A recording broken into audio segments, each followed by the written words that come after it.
फरमान वो सारे, मिट के भी पूरे करें फरमान वो सारे। तुमने किए पूरे अरमान हमारे, हम भी करें पूरे अरमान तुम्हारे।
किए पूरे अरमान हमारे, हम भी करें पूरे अरमान तुम्हारे।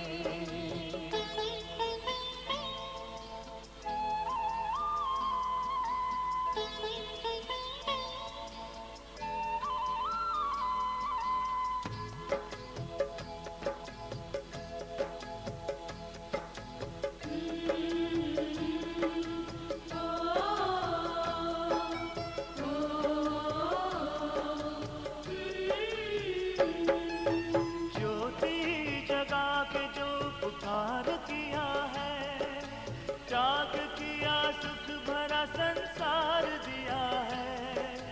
ज्योति जगा करके जो उपकार किया है, त्याग किया, सुख भरा संसार दिया है। दिल कहे कि तुम पे हो, दिल कहे कि तुम पे हो कुर्बान हम सारे, हम भी करें पूरे अरमान तुम्हारे। हाँ, हम भी करें पूरे अरमान तुम्हारे। तुमने किए पूरे अरमान हमारे, हम भी करें पूरे अरमान तुम्हारे।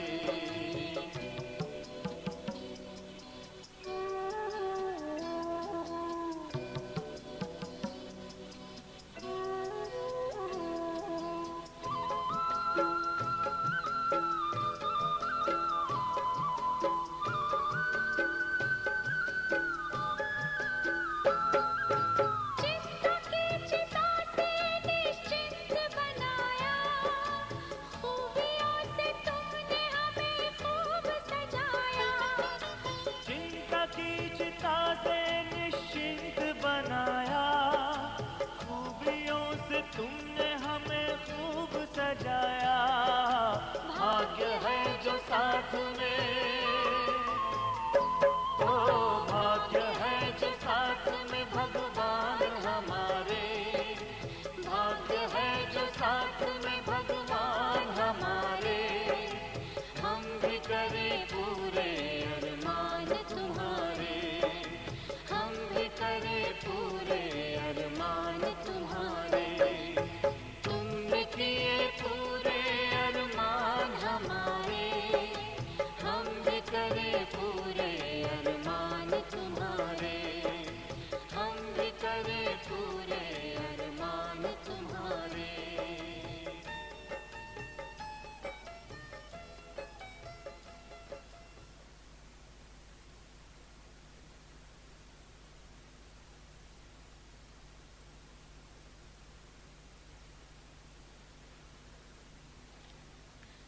ओम शांति। अमृत वेले का योग संगठित रूप में डायमंड हॉल में ही होगा। सभी भाई बहनें इस बात का ध्यान रखेंगे। तपस्या धाम में और बाबा के कमरे में केवल हम बाबा से गुड मॉर्निंग ही करेंगे और सभी एकत्रित रूप में हम डायमंड हॉल में योग करेंगे। अभी हम सबके बीच पधारे हैं भ्राता आत्म प्रकाश जी। आज सवेरे क्लास की शुरुआत हुई थी टोली खिलाने वाले भाई से, और अभी हम सबके बीच बनाने वाले भाई है। जो टोली हम सबको प्रिय है। जैसा ही भाई का नाम है वैसे ही आपका काम है। कर्मयोगी स्थिति के द्वारा चेहरे और चलन से बाबा को प्रत्यक्ष करने वाले आत्म प्रकाश भाई जी, महाराष्ट्र नागपुर से आपको ज्ञान प्राप्त हुआ। लौकिक पढ़ाई एमएससी केमिस्ट्री में गोल्ड मेडलिस्ट है।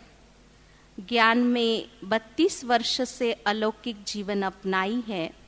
समर्पित जीवन 28 वर्ष से मधुबन में सेवाएं दे रहे हैं। भारत के सभी प्रांतों में योग भज्जिया कराने यूथ प्रोग्राम के लिए आप सेवाएं देते हैं। अमेरिका, यूरोप, अफ्रीका, इन तीनों खंडों में 25 देशों में आपने सेवाएं दी है। युवा प्रभाग के आप हेडक्वार्टर कोऑर्डिनेटर है। जैसे ही ब्राह्मण जीवन में ब्रह्मा भोजन का महत्व है, तो टोली भी हम ब्राह्मणों को शक्तिशाली बनाने वाली है। जो योग युक्त रह करके बाबा की टोली आत्म भाई जी बनाते हैं। टोली मधुर बना देती बाबा की टोली, लगती सबको प्यारी मधुबन की टोली। तो आइए अब हम सुनेंगे बाबा के प्रत्यक्षता के माध्यम आत्म प्रकाश भाई जी का। स्वागत है, स्वागत है, स्वागत है।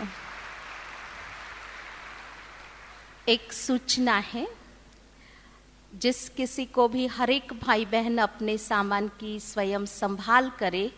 किसी की चाबी खो जाती, किसी के पैसे खो जाते, कोई कहाँ पर्स गुम कर देता है और उसी में ही फिर मन बुद्धि लगी रहती है। और जिस किसी को भी अगर मिल जाता है तो वे खोया पाया विभाग में जमा करा दे। कल सवेरे 10 से 11 के बीच में गेट नंबर 1 के सामने दुकान पर एक बहन सामान खरीद रही थी। उसके पास काला बैग था, उसमें गलती से एक चाबी का गुच्छा बहन ने अपनी पर्स समझ करके दूसरे की पर्स में डाल दिया। अगर किसी के पास वो चाबियां आ गई हो तो खोया पाया विभाग में जमा करा दे। ओम शांति।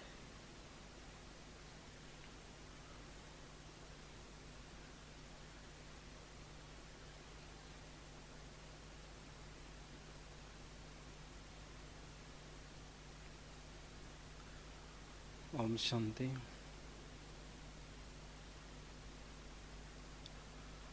बाबा की प्रत्यक्षता के माध्यम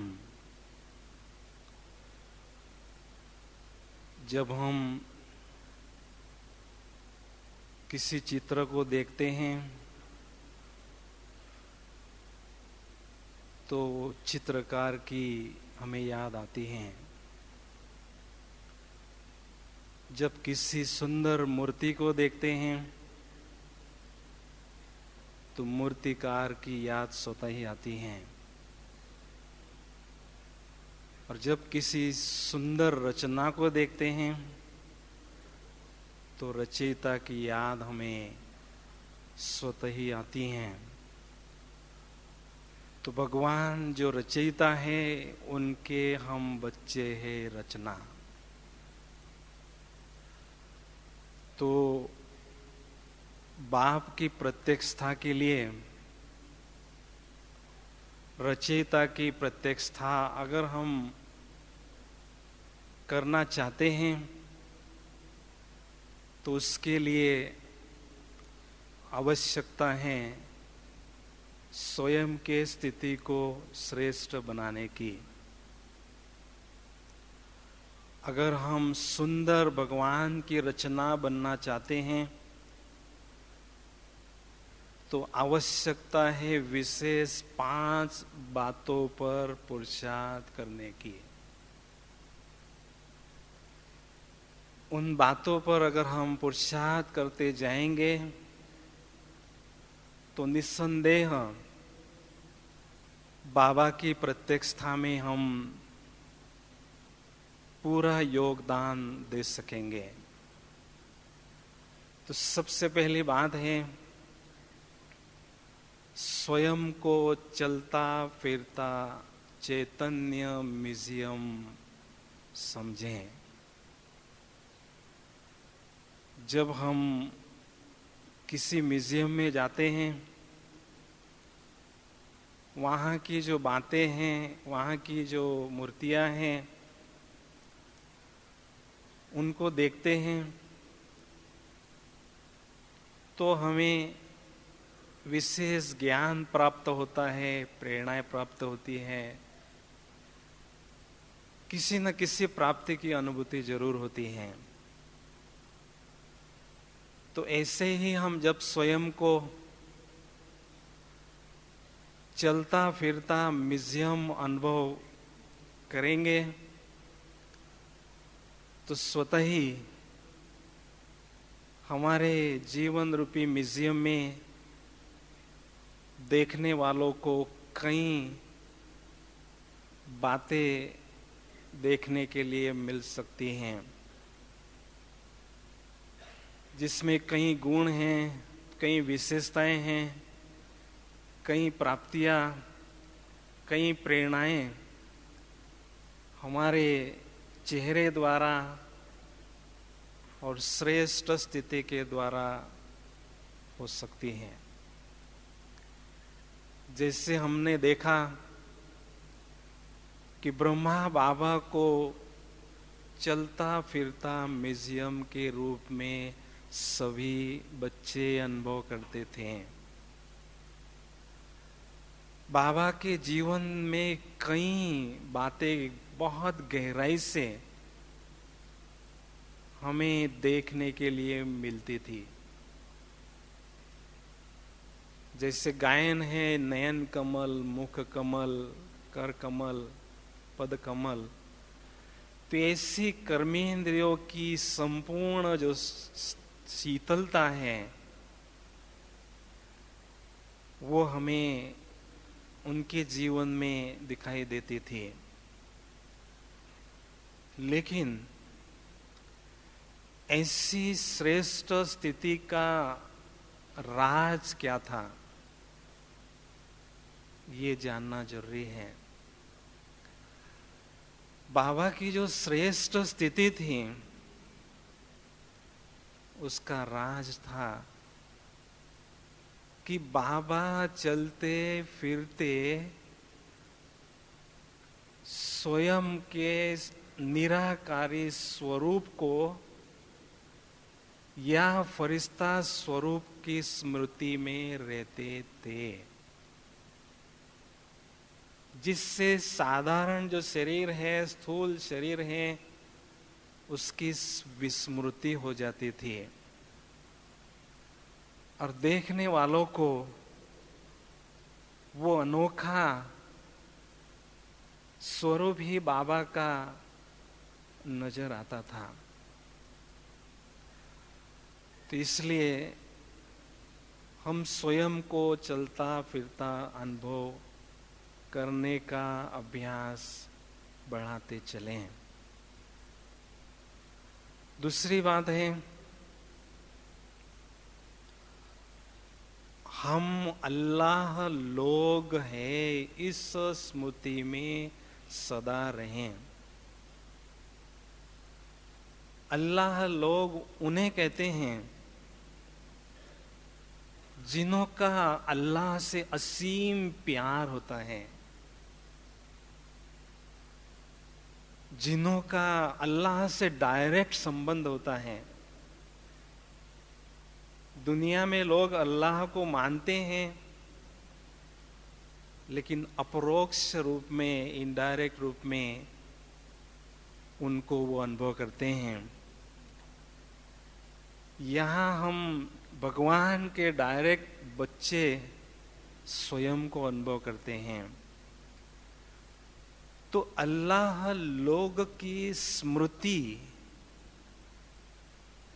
बहुत सुखदाई लगती है, लेकिन अल्लाह लोग की स्मृति की स्वरूप में अगर हम सदा रहना चाहते हैं तो उसके लिए आवश्यक है उस अल्लाह से असीम प्यार अनुभव करने की, प्यार की अनुभूति हम दिल के द्वारा करते हैं। तो असीम प्यार अनुभव करने के लिए विशेष प्रकार का हमारा दिल होना जरूरी है। उसमें 4 बातें अंतर्निहित हैं। जिन चारों बातों को गौर से अगर हम जीवन में अपनाएंगे तो स्वतः ही हम अल्लाह लोग स्वयं को अनुभव करते रहेंगे। सबसे पहली बात है एकांत में बैठकर अपने दिल का निरीक्षण करें, बड़े प्यार से करें, जिसको लविंग इंट्रोस्पेक्शन भी कह सकते हैं, कि किस प्रकार का मेरा दिल है। लेकिन अगर हमारे में इंफेरिटी कॉम्प्लेक्स है, हीन भावना है, तो स्वयं के दिल को हम प्यार से निरीक्षण करने में हिचकते रहेंगे। इसलिए सोमान में स्थित होकर बड़े प्यार से अपने दिल का निरीक्षण करें कि मेरे दिल में कौन सी विशेषताएं हैं, मेरे दिल में कौन बसता है, मेरे दिल को कौन अच्छा लगता है और कौन न अच्छा लगता है, या मेरे दिल में कौन सी कमियां हैं और त्रुटियां हैं। इसका हम निरीक्षण करें। दूसरी बात है कि दिल को स्वच्छ और साफ बनाएं। जो दिल में खामियां हैं, त्रुटियां हैं, गंध है या नकारात्मक बातें हैं, वो हमें अपने सर्जन को साफ दिल से बताना जरूरी है। उसके लिए आवश्यकता है हिम्मत की, ताकि हमारा सर्जन उसका ऑपरेशन करे, उसको बहुत अच्छी तरह से हील करके हेल्दी बनाए, जिससे स्वयं अपने दिल को स्वच्छ और साफ बनाते चलें। तीसरी बात है स्वयं के दिल को परमात्मा के प्रति समर्पित करें। ये दिल मेरा बाबा आपका है, ये दिल तख्त बाबा आपका है। इस दिल तख्त पर बैठने का अधिकार केवल आपको ही है। ये दिल मैं आपको दिल से समर्पित करता हूं। जब हम अपना दिल से परमात्मा को समर्पित करते हैं तो परमात्मा हमारे संभाल करने के लिए बंध जाते हैं। हमारी जो भी बातें हैं, कठिनाइयां हैं या जिम्मेदारियां हैं, वो हम परमात्मा पर सौंप देते हैं, जिससे हम स्वयं को सदा हल्का अनुभव कर सकते हैं। योग साधना में वर्तमान समय आवश्यकता है उमंग और उत्साह की अनुभूति सदा करने की, जिससे हम उड़ती कला की अनुभूति कर सकते हैं। वर्तमान समय की यही आवश्यकता है। उमंग और उल्लास के पंख हमारे दिन प्रतिदिन मजबूत रहें। लेकिन जिसके लिए आवश्यकता है अपने दिल को पूर्णतया परमात्मा पर समर्पित कर दें।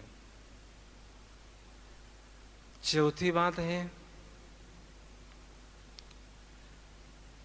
अपने दिल में दिलाराम को बिठा दे, जिसने हमारे दिल को हर लिया, जिसने हमारे दिल को वर लिया, जिसने हमारे दिल को सच्चा आराम दिया,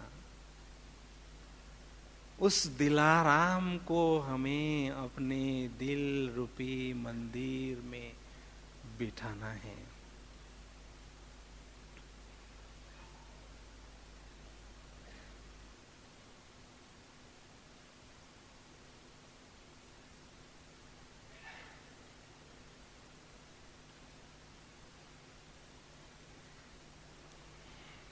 तो इस ब्राह्मण जीवन में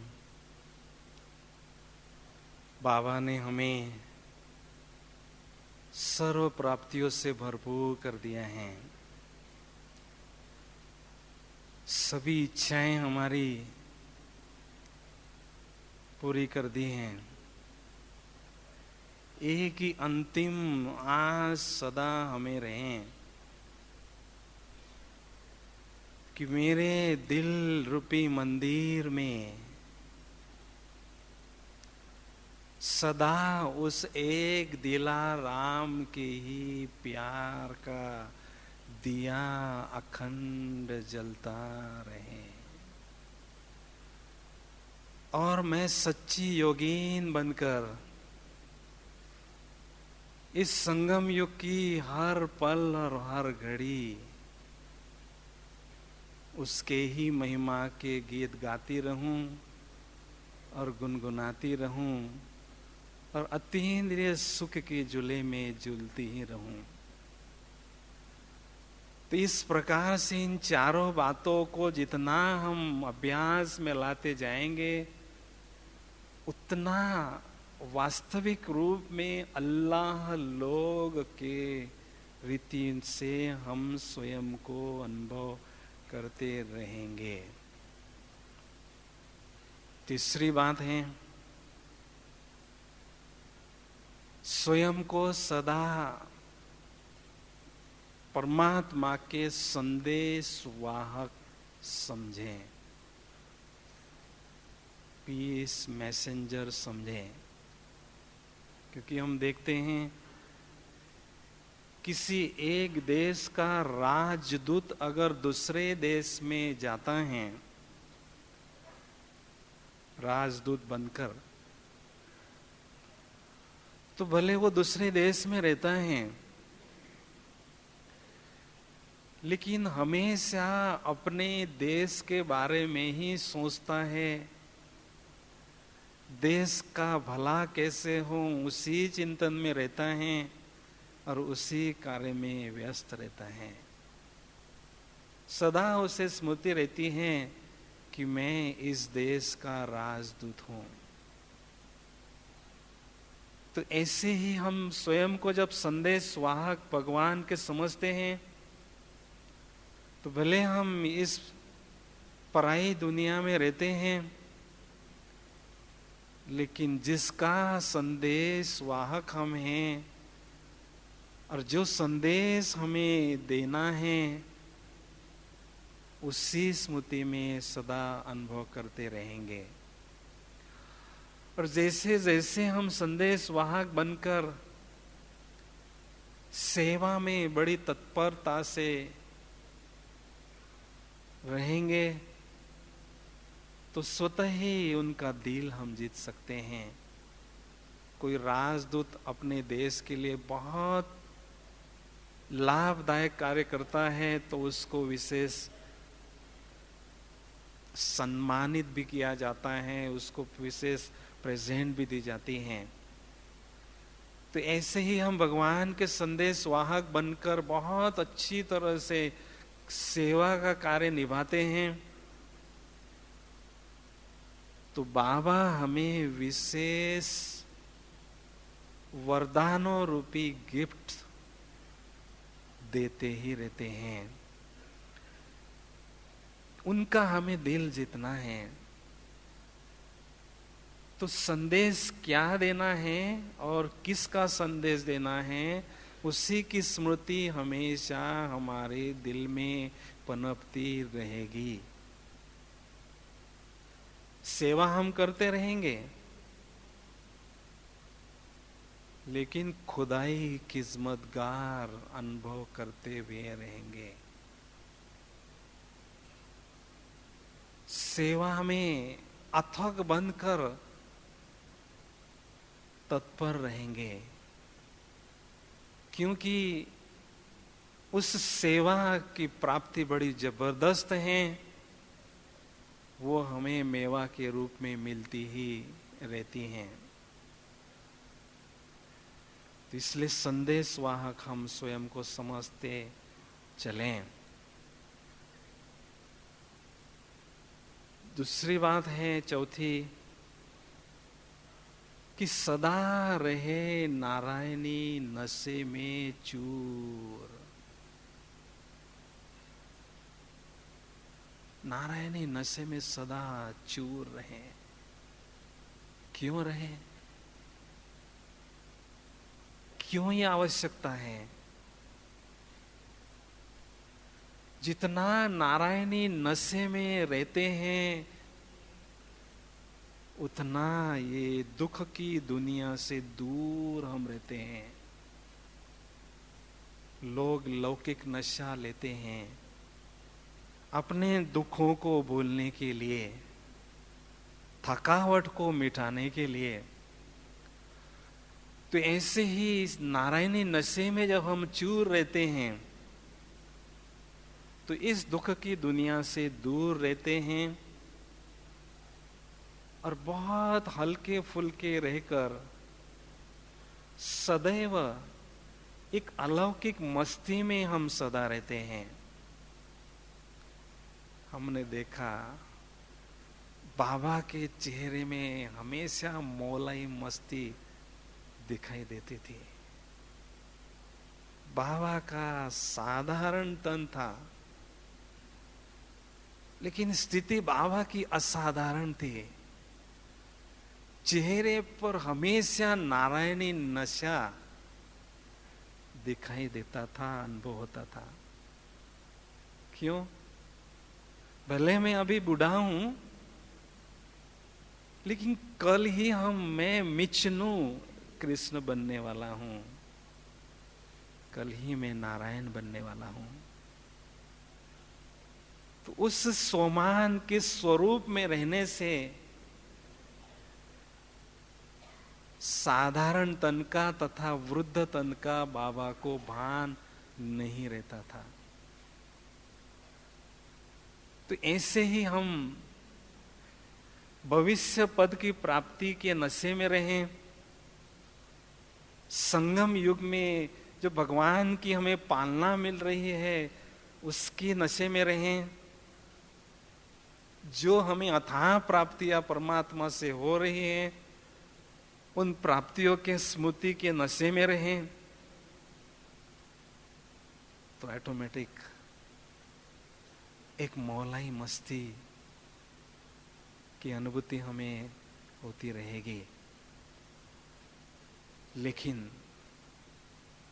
ऐसी मौलाई मस्ती हमें अनुभव नहीं होती है।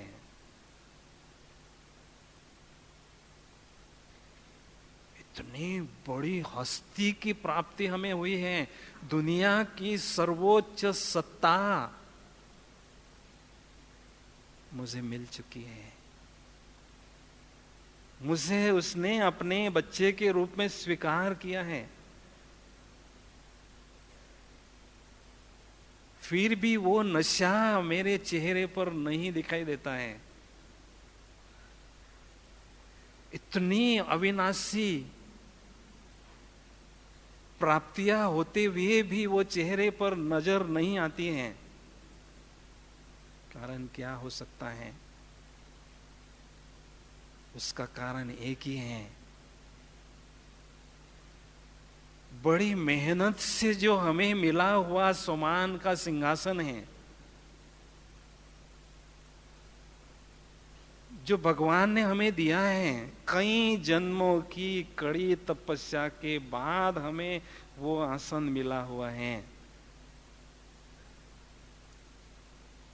लेकिन छोटी मोटी बात आती है तो उस सिंहासन को हम छोड़ देते हैं, सोमान के सिंहासन से नीचे उतरते हैं, तो चेहरे पर जो नशा है वो भी गुम हो जाता है या कम हो जाता है। अगर कोई राजा को सिंहासन प्राप्त होता है तो उसका सिंहासन छीनने के लिए दूसरा राजा कितना भी उस पर हमला करता है, कितना भी उस पर प्रहार करता है, तब भी वो आखिरी दम तक सिंहासन को नहीं छोड़ता है, उसको संभाल कर रखता है। तो ऐसे ही माया कितना भी प्रयास करें, कितनी भी विपरीत परिस्थितियां हमारे सामने क्यों ना आए, लेकिन हमें ये सोमान का सिंहासन छोड़ना नहीं है। क्योंकि इस सिंहासन पर बैठने से अथाह प्राप्तियां हमें होती है। माला माल ये सिंहासन हमें करता है।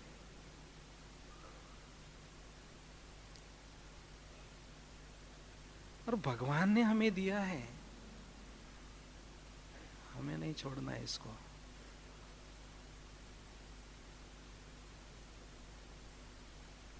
तो 63 जन्म माया के गुलाम बनकर रहे, माया के जेल में हम रहे, उसके कारण हमारे आत्मा में हीन भावना कूट कूट कर भरी पड़ी है। वो हमें सिंहासन से बहुत जल्दी ही उतार देती हैं। वो आदत, वो संस्कार हीन भावना का वहां से हमें उतार देता है। इसलिए बार बार इस सीजन में बार बार बाबा उस बात पर हमारा ध्यान खिंचवा रहे हैं, बच्चे सोमान में रहो। सोमान में रहना अर्थात केवल सोमान के पॉइंट्स को स्मृति में ही रखना नहीं, उसका बहुत अच्छी तरह से चिंतन करें, मनन करें, और उसका स्वरूप हम बने और उसको जीवन का घटक अभिन्न हम अनुभव करें। तो धीरे धीरे हमारा नशा बढ़ने लगता है, कायम रहने लगता है। तो इस तरह से स्वयं ही स्वयं मां को मान देने का जो सोमान का सिंहासन है, उस पर बड़े ठाठ से, बड़े मस्ती से हम बैठे रहें और संगम की एक एक घड़ी का आनंद लें।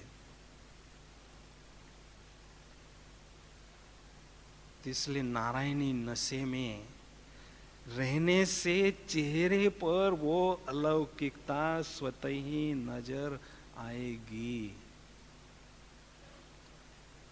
जो दिल में होता है, जो मन में होता है, वो चेहरे पर छलकता है, दिखाई देता है। नैनों में दिखाई देता है। तो आंतरिक रीति से सोमान में हम हैं, नारायण नशे में स्थित हैं, फरिश्ता स्थिति में स्थित हैं, तो ऑटोमेटिक चेहरे पर भी वो अलौकिकता दिखाई देगी, बढ़ती जाएगी। चेहरा ही एक अलौकिक म्यूजियम का काम करेगी, संदेश देने का काम करता जाएगा। इसलिए हमारा चेहरा सदा संपन्न रहे, हरा भरा रहे, आध्यात्मिकता की हरियाली चेहरे पर हमेशा रहे। पांचवी बात है, बाबा की प्रत्यक्षता करना चाहते हैं तो मनसा वाचा कर्मणा श्रेष्ठ होना जरूरी है। मनसा में महानता हो, वाचा में वास्तविकता हो, और कर्मणा में कर्मठता हो, अलौकिकता हो। तो स्वतः ही हमारे चलन में अलौकिकता, व्यवहार में अलौकिकता बढ़ती जाएगी। मनसा में महानता होना अर्थात हर किसी को महानता की नजर से हमें देखना है, सत्कार की भावना से, ऊंची भावना से हमें उनको देखना है, शुभ भाव से उसको देखना है, और बड़े बाप के बड़े बच्चे होने के कारण दाता बनकर सुख, शांति, प्रेम, पवित्रता के भाव बड़े दिल से बांटते रहें। बाबा ने एक बहुत महत्वपूर्ण बात हमें पिछले मुरली में बताई कि वर्तमान समय की आवश्यकता है हर एक को सम्मान देने की। क्या राज है, क्या बाबा चाहते हैं? एक बाप को प्रत्यक्ष करने के लिए एक रस स्थिति, एक मत का होना और एकाग्रता का होना जरूरी है। उसमें एक मत की अनुभूति करने के लिए दूसरों को सम्मान देते रहना बहुत जरूरी है। आपसी जो प्यार हमारा है, स्नेह का धागा है, बहुत मजबूत बनता जाए। भगवान ने हमें स्नेह के धागे से इस परिवार को बांधा है। ये स्नेह का धागा दिन प्रतिदिन मजबूत होता जाए, उसके लिए हर एक आत्मा को सम्मान की दृष्टि से ही मुझे देखना है। उसमें एक और बहुत गहरा राज है। क्या राज है? इस ब्राह्मण जीवन को हम एंजॉय नहीं कर पा रहे हैं। इतना ऊंचा, इतना महान, इतना श्रेष्ठ ब्राह्मण जीवन को हम एंजॉय नहीं कर पा रहे हैं। उसका कारण क्या है?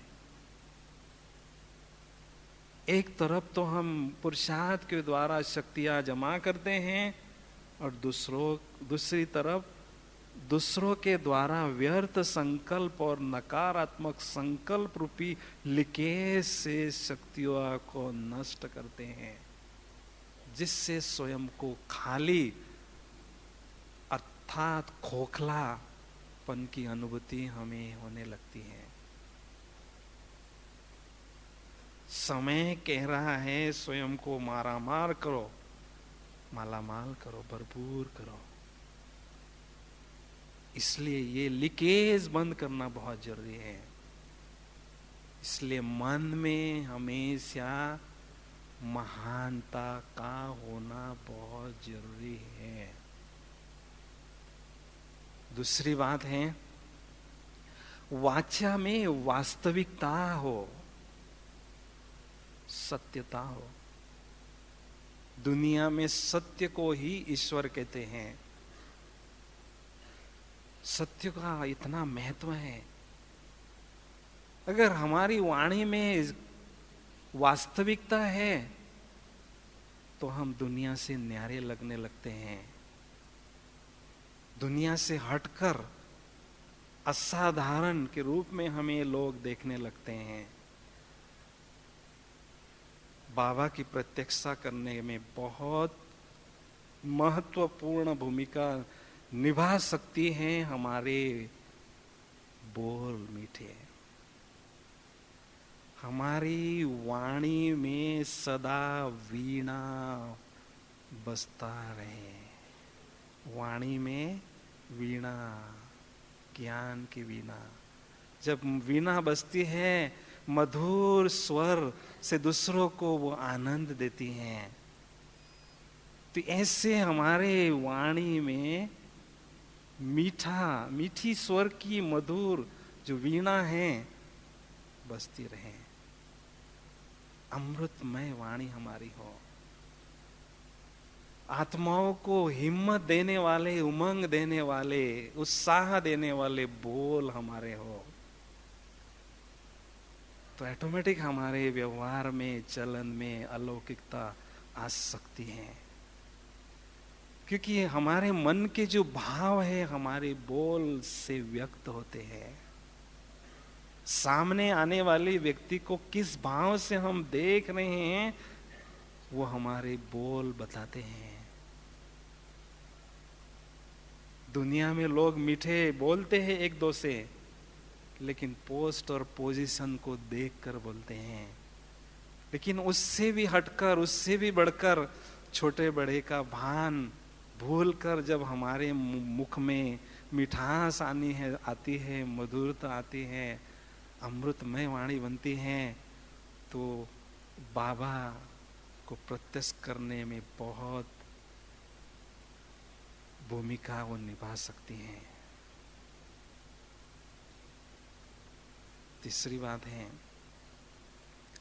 कर्म में कर्मठता हो, दृढ़ता हो। गांधी जी ने जब सत्याग्रह, जब आंदोलन शुरू किया स्वतंत्रता का, तो बड़ी कर्मठता से उन्होंने उसको पार किया, पूरा किया। हमेशा ही वो कहते रहे, तो हम तो चलते गए अकेले, हम तो अकेले चलते थे, लोग आते गए, कारवा बढ़ता गया, कारवा बनता गया। तो बड़ी कर्मठता उनके जीवन में सभी ने देखी। और हमारे जो प्यारे ब्रह्मा बाबा हैं, उन्होंने जीवन में भी हमने कर्मठता देखी। कितनी भी आंधी तूफान बातें उनके सामने आए, लेकिन वो अपने लक्ष्य से हटे नहीं। तो ऐसी दृढ़ता हमारे कर्म में हो। जो कर्म हम करने की ठानते हैं, उसको पूरे किए बिना हम चैन का सांस न लें। ऐसी दृढ़ता, ऐसी कर्मठता हमारे कर्म में होना जरूरी है। उसके साथ साथ कर्म में अलौकिकता भी हो।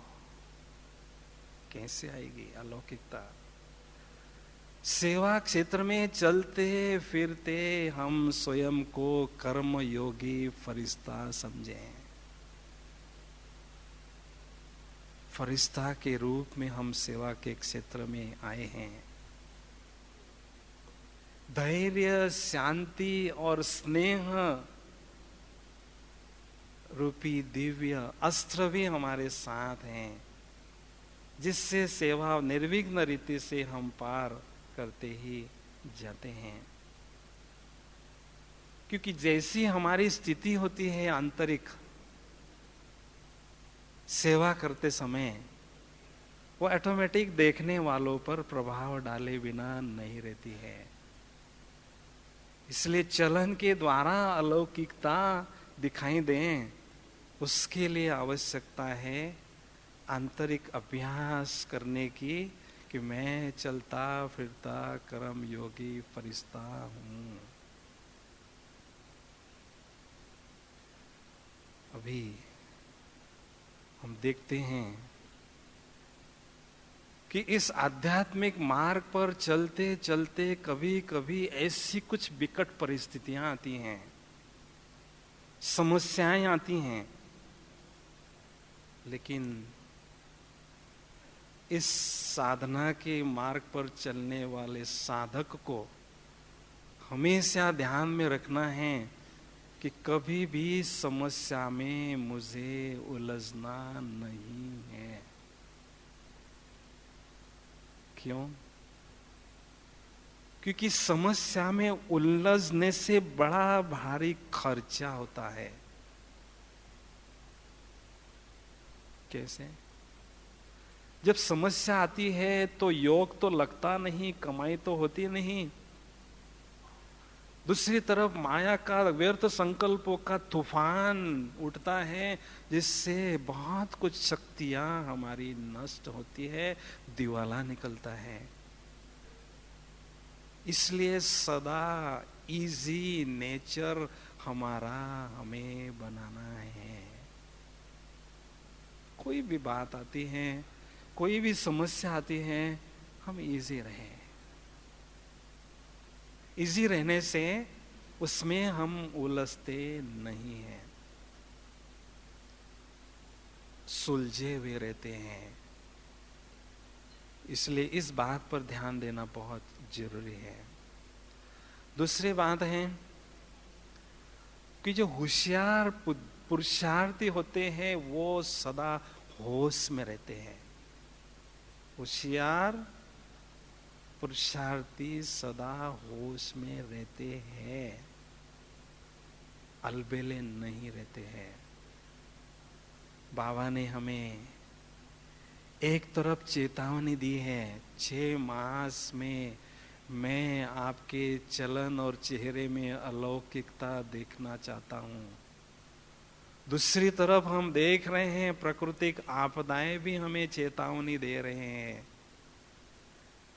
कि समय तेजी से भाग रहा है। जानी जाननहार बाबा भविष्य को स्पष्ट देखते हैं। भविष्य को देखते हुए ही बाबा ने हमें यह इशारा दिया है। तो इस इशारे को, प्रकृति के हलचल के इशारे को समझकर हमें पुरुषार्थ में गंभीरता लाना अति आवश्यक है। पुरुषार्थ में गंभीरता लाना अति आवश्यक है। हर संभव कड़ी तप साधना सफलता पूर्वक हमें करना ही है। खुद के श्रेष्ठ स्थिति के द्वारा खुदा को मुझे प्रत्यक्ष करना है, ये धुन मेरे मन में सदा रहे। खुद की श्रेष्ठ स्थिति द्वारा खुदा को प्रत्यक्ष करने की धुन मेरे मन में सदा बजती रहे। लेकिन उसको प्रैक्टिकल लाने के लिए एकांत में बैठकर पूरी एकाग्रता के साथ ज्ञान सूर्य की रोशनी में निरंतर तपते हुए कड़ी तप साधना करना जरूरी है। उस ज्ञान सूर्य की रोशनी निरंतर मुझे मिलती रहे, उसमें मेरे जो भी संस्कार हैं अंश मात्र रूप में वो मेल्ट हो जाएं, पिघल जाएं। क्योंकि उच्च कोटि की साधना, गहन साधना एकाग्रता से ही संभव हो सकती है। अर्जुन को बताया गया पंछी जो है, पंछी की आंख पर ही आपको तीर मारना है, और उसने उसमें सफलता प्राप्त की। वो हमारी एकाग्रता का गायन शास्त्रों में है। तो पूरी एकाग्रता हमारी बाबा पर हो, फुल कंसंट्रेशन हमारा जब बाबा पर होता है तो बहुत सुंदर गहन अनुभव हमें होते हैं, अथाह शक्तियों के भंडार हमें प्राप्त होते हैं। लेकिन एकाग्रता को भंग करने के लिए अंतिम समय कई बातें हमारे सामने आ सकती है, लेकिन पूरी लगन से उन भंग करने वाली बातों का सामना करते हुए भी एकाग्रता को हमें जारी रखना है। तो ऐसे सफल साधक श्रेष्ठ स्थिति बनाने में सफल होंगे, और ऐसी श्रेष्ठ स्थिति वाली आत्माओं के चेहरे और चलन से बाप की प्रत्यक्षता इस संसार में होगी। बाबा निराकार हैं, बाबा की शक्तियां गुप्त हैं, तो उस निराकार बाप को साकार दुनिया में प्रत्यक्ष करने की जिम्मेदारी योगी आत्माओं की है। ऐसे लोगों का ध्यान जाएगा कि जिसकी रचना इतनी सुंदर, वो कितना सुंदर होगा। स्वतः ही उस सत्यम शिवम सुंदरम के तरफ ध्यान जाएगा, उनकी प्रत्यक्षता का झंडा चारों तरफ लहराएगा।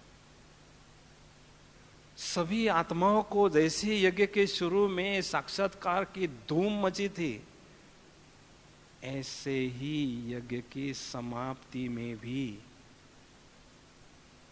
आहुति जब होगी उसमें भी साक्षात्कार की धूम मचेगी। लेकिन साक्षात्कार किन आत्माओं के द्वारा होगा? जिन आत्माओं की स्थिति महान होगी, एक रस होगी।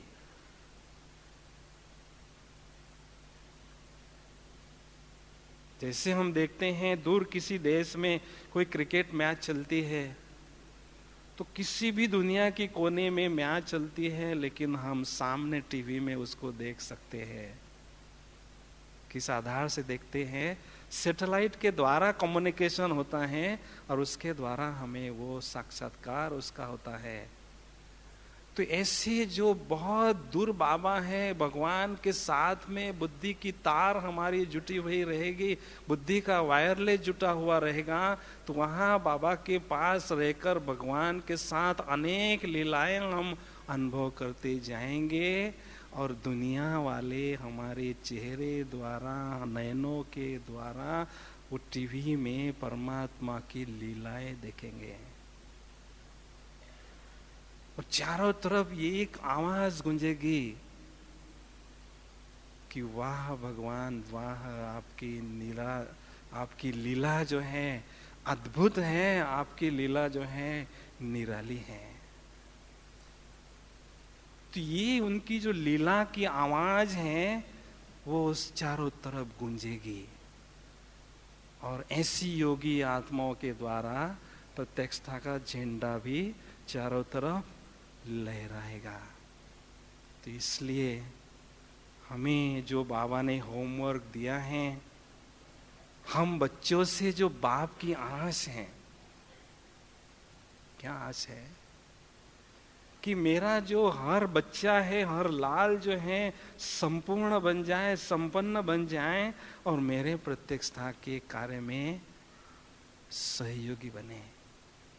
ये बाबा की आस है, और इस आशा को हमें ही पूरा करना है, क्योंकि हम ही उनके आशाओं के दीपक हैं। और जितना इसमें हम हाथ बटाते जाएंगे, बाबा वतन से ही महिमा की फूलों की, स्नेह की फूलों की वर्षा करेंगे और सारा संसार भी उन पर महिमा की फूलों की वर्षा करेंगे। ओम शांति।